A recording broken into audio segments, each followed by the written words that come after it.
If you're craving a comforting and hearty soup, then you need to try this sopa de fideo con albondigas, which is a Mexican meatball soup with pasta.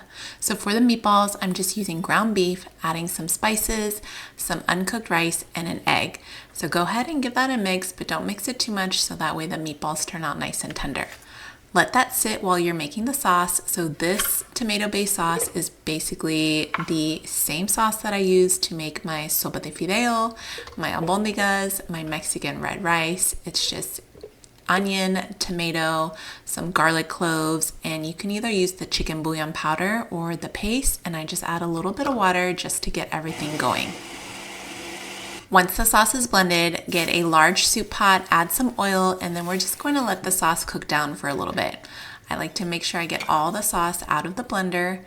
Once it's bubbling, we're going to add 8 cups of water. So again, depending on the size of your pot or how much you want to make, this is kind of just an estimate of what I use.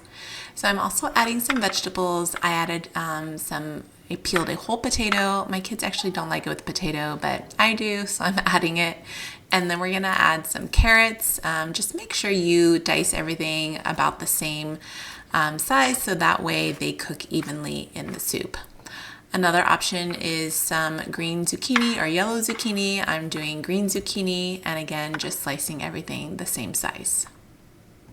Once you're done dicing all your vegetables, you want to make sure that the soup is coming up to a boil so that way when we add the meatballs, they cook evenly. To shape the meatballs, you can either do a ice cream scoop to make them more uniform.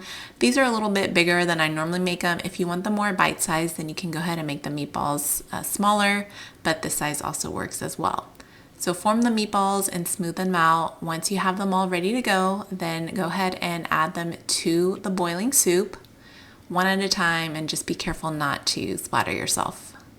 While the meatballs are cooking, we are going to toast our fideo noodles. So these give them kind of a nutty taste, and then it also prevents them from getting too soggy. I use the entire bag of the fideo noodles. It's about 7 ounces.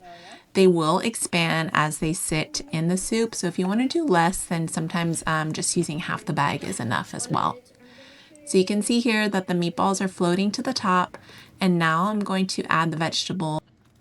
And then these will take about 10 minutes to cook along with the pasta, which also takes about 10 minutes to cook. You can see here the noodles expanded. I tasted the broth and needed some more salt.